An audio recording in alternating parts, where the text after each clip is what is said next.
todo se paraliza a la espera de la Constitución.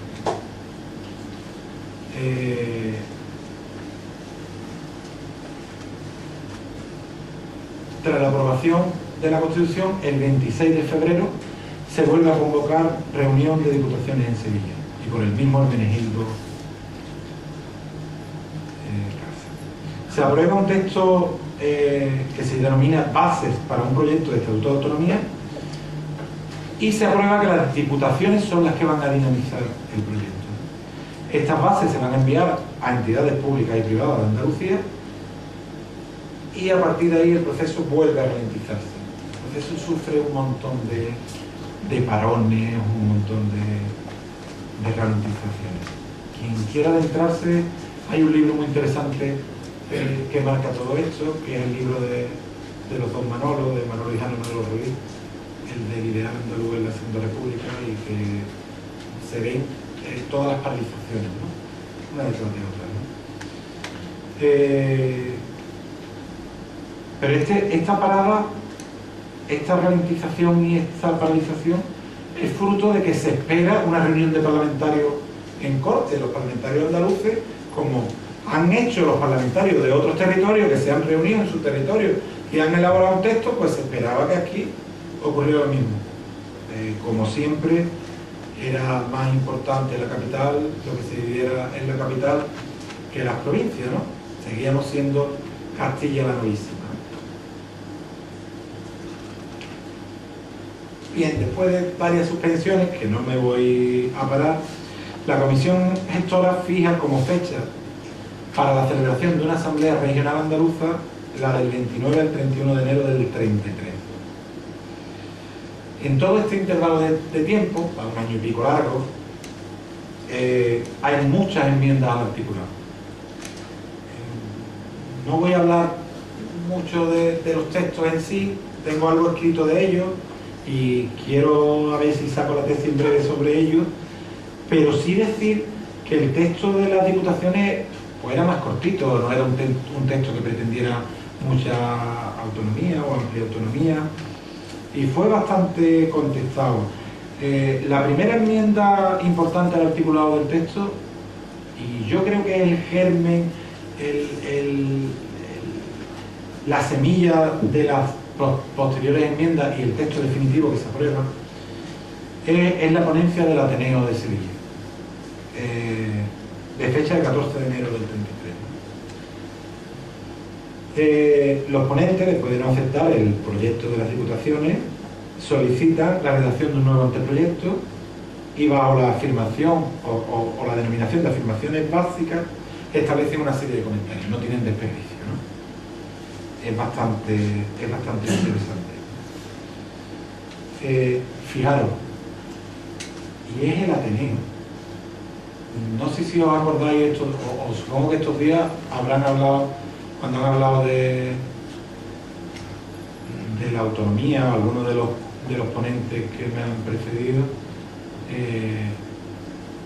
una de las primeras conferencias, que era el germen del libro El Ideal Andaluz, que da a Blas Infante, precisamente que el Ateneo de Sevilla, ¿no? Sale de ahí del Ateneo. Y era una entidad en la que cierta influencia tenía, o alguna influencia. Bien, en la Asamblea de Córdoba del 33 se van a presentar otras dos propuestas de texto como Estatuto de la Futura Regional Autónoma, ¿no? También muchas enmiendas parciales, ¿no? Una del piso del Alcor, otra de ayuntamientos concretos, pero fundamentalmente dos. Una, el proyecto de Constitución Federal de la Región Andaluza, que presenta el Partido Democrático Federal. Es una cuestión prácticamente testimonial, en realidad es la Constitución de Antequera de 1833, la copian y la trasplantan y la presentan como estatuto. No tiene mayor influencia en el proceso autonómico, que sí la tuvo, porque influye mucho, sobre todo en Blas Infante y en todo el movimiento andalucista, ¿no? El federalismo y sobre todo la Constitución Antequera y todo el movimiento que surge a su alrededor, ¿no? Y era evidentemente bastante contrario a la Constitución, ¿no? Bien. Por otro lado, el otro texto es el que elaboran la comisión de ponentes que designa la Asamblea de Representantes de la Provincia de Sevilla. El proyecto de base para el Estatuto de Andalucía, que está redactado sobre la base de la enmienda del Ateneo Sevillano.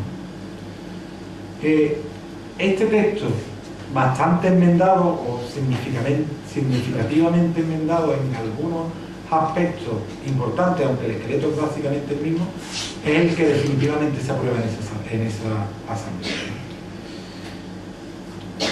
Traigo aquí también otra curiosidad, hablando del debate autonómico de la Segunda República, siempre lo catalán lo sobrevuela, lo impregna todo, no podía faltar el Estatuto de Cataluña adaptado, es obra del secretario del Ayuntamiento del Puerto de Santa María, que lo presenta a la Asamblea, como diciendo, ellos pueden, nosotros podemos hasta el mismo, solo hay que cambiarle los nombres, ¿no? O sea, hasta esto se resultó. Pero bueno, en la Asamblea Regional Andaluza, que se celebra en Córdoba del 29 al 30 de enero del 33, se va a aprobar, después de intensos debates y de evitar las ideas secesionistas de gran parte de los representantes, fijaros que había colectivos e instituciones a los que pues, no les interesaba la autonomía andaluza, ¿no? Sobrevolaba el fantasma de la región de Andalucía Oriental, ¿no? Entre Granada, Almería, Jaén. Bueno, al final se quedó en una pataleta de Granada y Almería, ¿no? Pero también sobrevolaba el otro intento, el del Estatuto Onubo extremeño, porque Extremadura quería una salida al mar, ¿no? Que también era más testimonial que otra cosa. Era de ciertas personas muy vinculadas con la Diputación y muy cercanas a lo que era el puerto de Huelva, ¿no? Bien, no pasan de anécdotas, aunque importantes, ¿no? Había casi 500 representantes, muchísimas adhesiones, muchos ayuntamientos adheridos, muchas instituciones.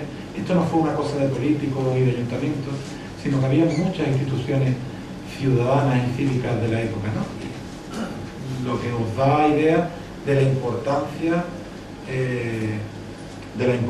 de lo que allí se aprobó. Pues bien, se aprueba un texto, el anteproyecto de base del Estatuto para el Estatuto de Andalucía, ya el último que se aprobó, no sé, tiempo más nada. Está muy cercano al Estatuto de Cataluña y al gallego del 32. Y la intención de los reunidos allí era que pasara el trámite municipal. No lo he dicho por no aburriros con los trámites de la Constitución de acceso a la autonomía, pero el acceso en la Constitución del 31 es mucho más sencillo que el del 78. Era una sola vía de acceso y todos tenían que entrar por el mismo ojo de aguja. El que entraba tenía autonomía y el que no. Era muy parecido al actual, pero no tan complicado ni tan... Bueno, era riguroso, pero luego no fue riguroso en la práctica, ¿no? Necesitaba que lo aprobaran los ayuntamientos, un plebiscito y luego mandarlo a corte y que lo aprobaran en corte. En esencia, básicamente como lo actual, pero lo actual más agravado, ¿no? Bastante más agravado. Y entonces todos pasaban por el mismo aro. Ahora ya sabemos, o en el 78 ya sabemos que a 3 comunidades no le hicieron pasar por el aro que pasamos nosotros, que fuimos la única que pasamos por el aro del 151. Las otras tuvieron el atajo de la disposición transitoria segunda, que era mucho más fácil.